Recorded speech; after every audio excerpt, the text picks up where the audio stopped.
Hey, I'm Adam from Rtings.com. We've released our individual reviews for two of Samsung's flagship OLED models this year, the Samsung S90D and the Samsung S95D. If we know you guys, we know you'll want to see how they compare and which one offers the best value for performance. The S90D is Samsung's value, if you can even call it that, 2024 QD-OLED offering, and it's bound to be one of the most popular releases this year. But is it worth your hard-earned money over its bigger sibling, the S95D? We'll find out. When it comes to the Samsung S95D, is it worth the extra cost? Are you better off just forgetting all about it and sticking with the cheaper model? Does it really bring anything unique to the table? Well, spoiler alert, it does. But its performance is very similar to the S90D, and its unique features might not be worth the extra cost.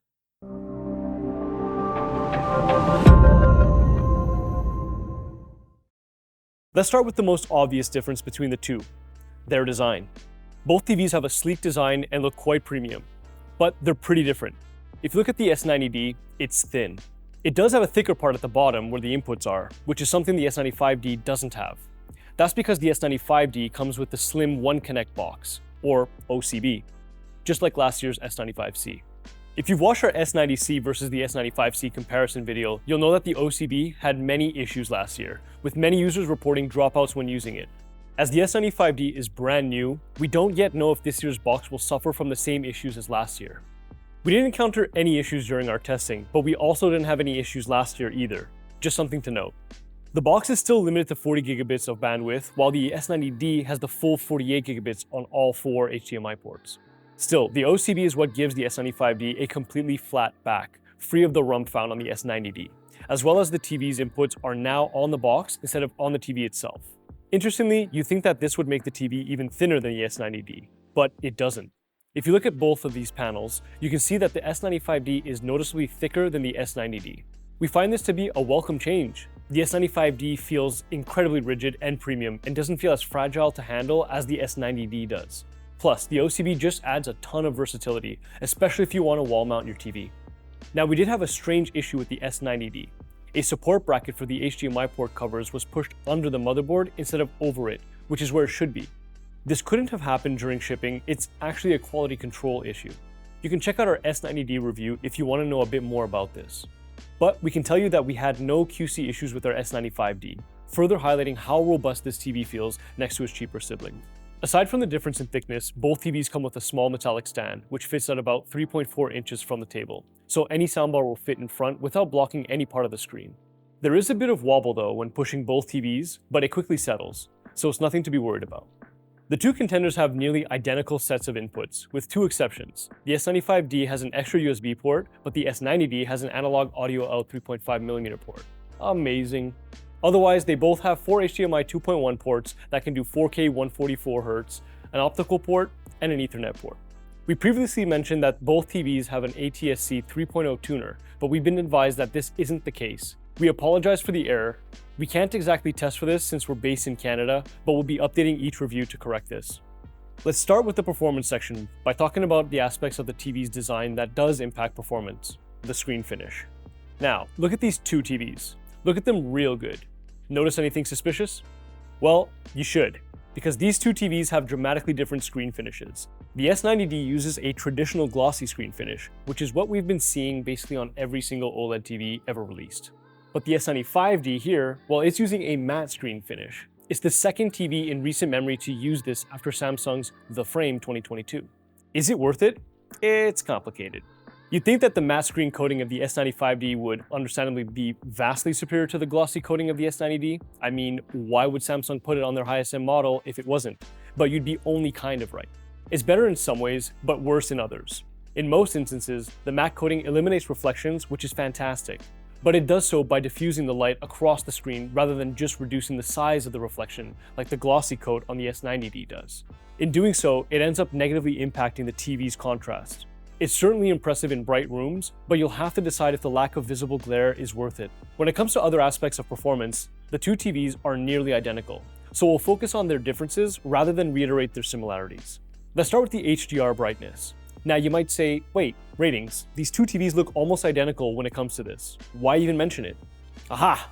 Well, that's where you're wrong, my friends. Now the S95D can reach much higher peaks than the S90D, we're talking over 1600 nits on the S95D, while the S90D caps out at 1200 nits in our test patterns. But after 1 minute on a sustained 10% white window, the S95D reaches absurd levels of heat. We're talking 75 degrees Celsius, or about 167 degrees Fahrenheit. That's hot.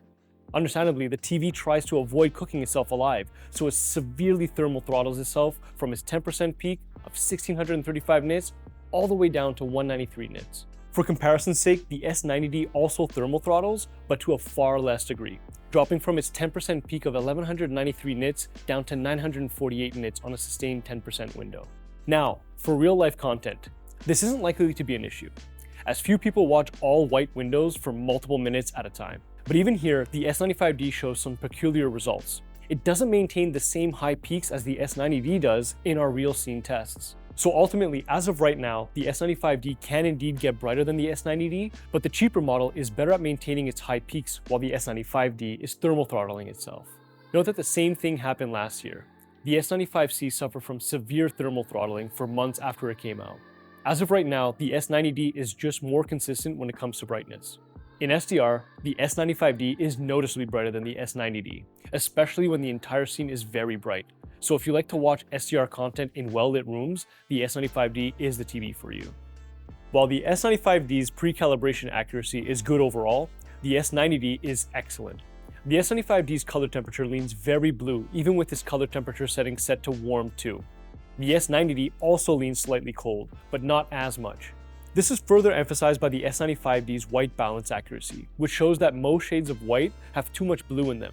Again, same thing with the S90D, but to a lesser extent. It's like both TVs have the exact same issues here, but they're just not as bad on the S90D as they are on the S95D. Thankfully, both TVs look fantastic after 1 hour of calibration.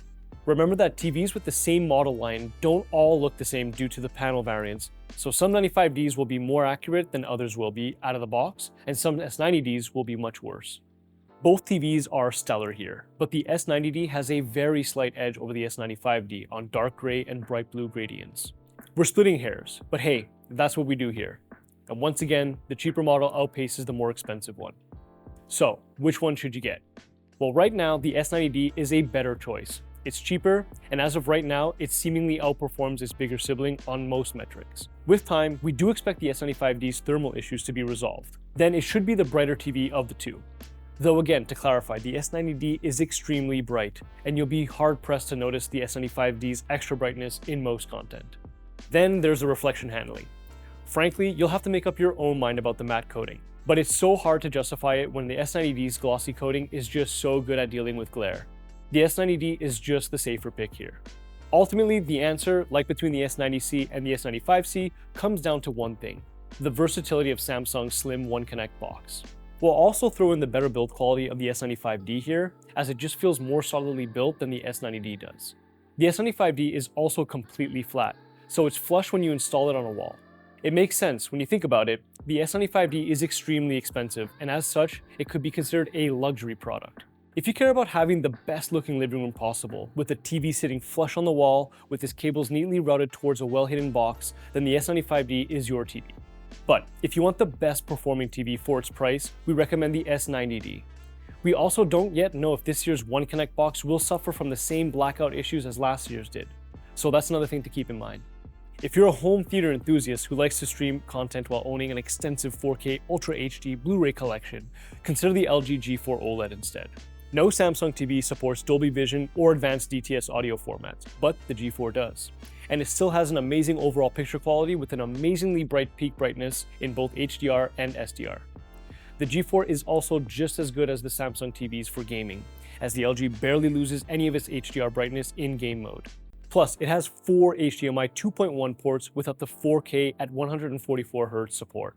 Well, that's all for our comparison between the S90D and the S95D. If you want to learn more, check out the full reviews on our website, or use our comparison tool to look at the TVs side by side. The links are in the description below. Until next time, I'm Adam from Rtings.com, where we help you find the best product for your needs. Looking for headphones and can't seem to find a pair? We have just what you need. In-depth reviews packed full of all the data you can't get anywhere else. Head over to our new channel, Rtings.com Audio, and make sure to hit that subscribe button. Ding, ding.